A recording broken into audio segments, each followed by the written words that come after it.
tawagin, Panginoon. Tanghali na. Ano kaya ang dahilan ng kanyang pagkahuli?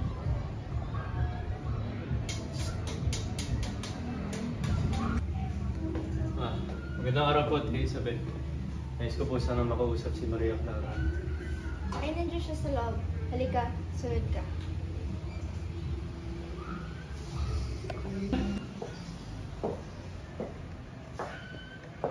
Crisostomo, ¿cómo estás? Mabuti naman na dumalo ka na sa aming tahanan. Magandang tanghali po, Santiago. Nais ko lang pong makausap ang iyong anak. Aba, sige. Isabel, sundin mo nga si Maria. Siguro nasa kwarto lang siya, nahihiya o nag-aayos lang. Kailangan niya ba ng inumin? Salamat. Ngunit hindi ko na po kailangan. O siya. Magkita na lang kayo ni Maria sa azotea. Matahimik naman dyan. Maswerte ako na yung pagkasundutan natin ang magulang ng pagkasal. O hindi na ako makakapapay. Tulad. Siya. Nakakataas ng iyong bilang Crisostomo. Siguro'y dahil dyan, nabihan mo na ang maraming kababaihan sa mga bansang isinuntahan. Saan ang magandang obra ng Diyos na aking sinisindan? Bakit pa ako aangat ng iba? Ikapapang lang mo. Diba? Pinapabakasyon ka na kayo sa Santiago. Tana, iha. Tinitiyak ko sa iyo na makikita mo di kayo ng nobyo. Kailan po? Kahit bukas, pag nais mo. Basta kunin mo lang muna mga gawa mo sa bilateryo. Salamat po, Papa. Sa susunod na umaga, may isang karwaheng nakatigil sa harap ng bahay ni Kapitan Tiago. Ang sakay nito ay si Tia Isabel at naghihintay lamang si Maria Clara. Buenos días, Maria. Buenos días, Reverencia. Mukhang man kayong pupuntahan. Saan ang inyong tungo? Pupunta lamang po kami sa Beaterio upang ikunin ang aking nanitirang damit. Pupuntahan ko lamang ang inyong ama. Resort within Vienna. Tingnan natin kung sino ang mas kapangyarihan. Santiago! Santiago! Padre Damaso, ano po ang ginagawa niyo sa tawanan ko? Maaari ba tayong pumunta sa isang lugar na tahimik? Sa isang lugar na walang makikinig sa atin? Opo, sumunod po kayo sa akin. Huwag mo kalimutan ang aking sinabi, Santiago. Iniisip ko lang ang iyong kapakanan. Opo, naintindihan ko po, Padre. Ilala ko po yung isang sabi niyo.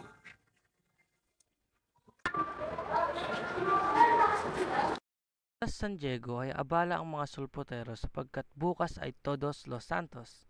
Nag-uusap ang dalawa sa kanila habang may hinuhukay na bangkay. Uy, sa ibang lugar na tayo maghukay. Bagong-bago pa yan. Para-parang bagong libing ang mga yan. Ayoko na may dugo pa ang mga buto. At ang mga buhok. Masyado ka namang maselan. Kung ikaw pa ang humukay ng ginawa ko, isang bangkay na 20 araw pa lang na ililibing. Madilim pa ang gabi noon, umuulan. Namatay pa ang aking ilawan.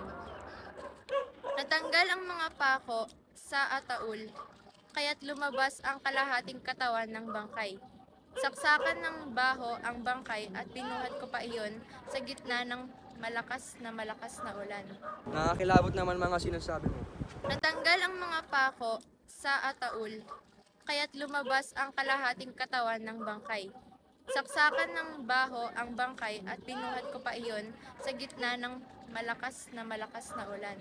Bakit mo ginawa yun? Sino naghukay? Sino nag-utos sa'yo? Sino pa, kundi ang kurang malaki. Anong ginawa mo sa mga bangkay? Para kang gwardyang sibil kong magtanong. Ang utos sa akin ang kurang malaki. Ilibing ko sa libingan ng mga inchik ang bangkay na hinukay ko. Hindi ko nagawa dahil malakas ang ulan sa malayo ang libingan ng mga inchik. Ayoko nang maghukay. Natatamaan ng isang bungo. Nakakapiyak. Paniguradong hindi nakakatulong mamayang gabi. Dahil sa Todos Los Santos, noong araw na iyon, ang sementeryo ng bayan ng San Diego ay nabuhay muli dahil sa pagdasal ng mga tao. Pumunta rin si Ibarra para bisitahin ang puntod ng kanyang ama, kasama niya ang kanyang isang utusan. Alam mo ba ninyo kung saan ang puntod na aking ama? Senyorito, namnan ko po yun ng Adelpha, dinagyan ko po ng malaking krus para hindi ko yung makalimutan. Akala ko ba alam nyo na kinalalagyan ng aking ama? Sa dispensa po, senyorito, alam ko po kung nasan yun. Di ko lang po talaga maintindihan kung bakit wala eh. Pero alam ko po, nandyan po yun. Pagtanong ka dun sa supulterero, baka alam niya kung saan.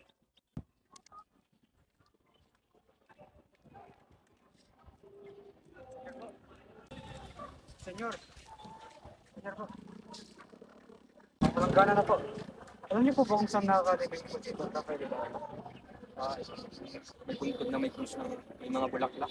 Pinasunog ko siya. Sinunog? Opo, dito sa akin. Kung gayon, bakit hinukay yung bangkay na aking ama? Saan mo dinala yung bangkay na aking ama? Dito sa akin. At ginawa mo naman ang sinabi niya sa'yo. Hindi po. Mabigat po yung bangkay na yun. At saka sobrang lakas po ng ulan. Pasensya na po sir. Sobrang sakit ng nadama para sa ama, yat hindi napigilan ni Ibarra ang kanyang mga damdamin. Mabilis siyang tumalikod at umalis. Sa kanyang daan pauwi, nakasalubong niya ang kura ng San Diego, si Padre Salvi. Tinignan niya ng masama si Ibarra. Hinila niya ang kanyang suot at kinausap. Tinanong niya kay Salvi kung meron siyang kinalaman sa ginawa sa bangkay na kanyang ama. Ngunit ang sagot ni Salvi ay hindi siya ang may kasalanan, kung hindi si Padre Damaso.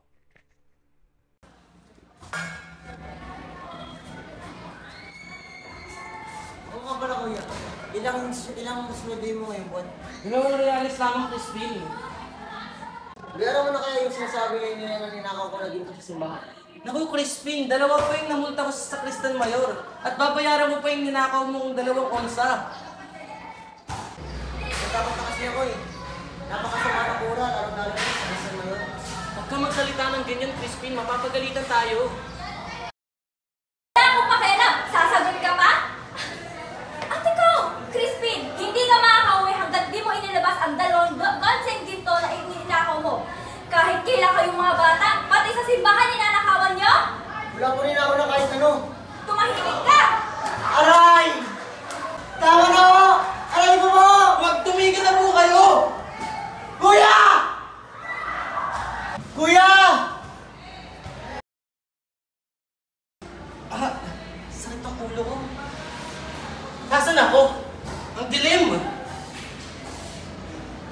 Si Crispin! Crispin! Ang dilim! Kailangan ko nang umuwi!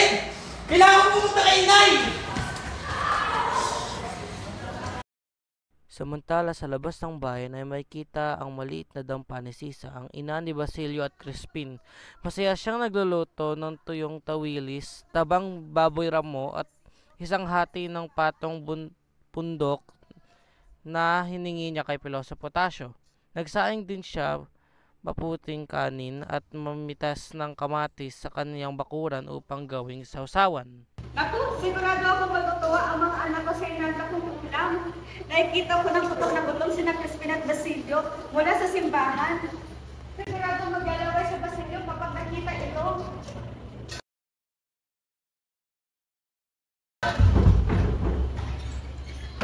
Nagugutom ako Sisa. Ay, ha? Nakapanikaan mo ha?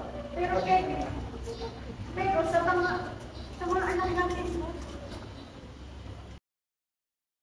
Bago pa matapos si Sisa, ang sinasabi ay nakain na ng kanyang suwapang na asawa ang ulam. Pakiramdam niya ang siya ay kinakain nito. Wala na lang siyang magawa kundi pigilan ng kanyang mga luha. Alis na ako. Hindi mo ba naghihintay na pagdating ng iyong mga anak? Alam ko ba sa sweldo si Basilio ngayong araw? Ganun ba? Pagtapos mo na ako sa isang pitos. Tigil na. At baka makuli ako sa laban ng tinapos.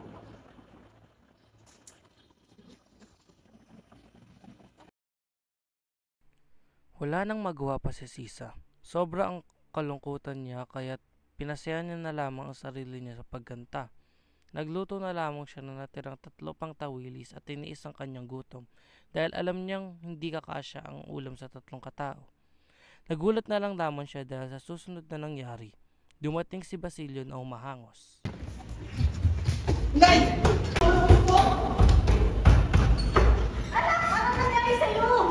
kang mag-alala, inay. Nasugatan lang ho ako. Paano ka nasugatan? Sino gumawa nito sa'yo? Hindi ko po masasabi kung sino. Nawala ka lang sandali. Eh, paano si Crispin? Si Crispin. Naiwan ko po siya sa kumbento. Hinuhuli po siya pero hindi ko po masabi kung ano nangyari. Anak, pag mong itapos sa akin, sabihin mo kung nasaan yung kapatid mo. Si Crispin, napagbintangan po siya ng 2 onsa. Pero, hinahanap po siya ng sakristan mayor ngayon. Kawawa naman ang aking mga anak. Bakit tayo pa sa mundo ang napaparusakan? Kumain ka na ba, anak? Hindi pa po. Ayos ka lang ba, anak? Hindi pa, inay. Pero, parating na po si Ama. Magagalit po siya na nangyari. Sige lang, anak, kumain ka. At huwag kang mag-alala. Bukas pupunta ako sa kumpento para itanong kung ano nangyari sa kapatid mo. Anak!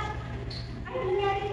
Napagalitan ko po si Crispin. Hinampas po daw siya ng sakristan mayor. Anak, kayo na lang ba? Hindi lang yun. Pero parang totoo po, hinay.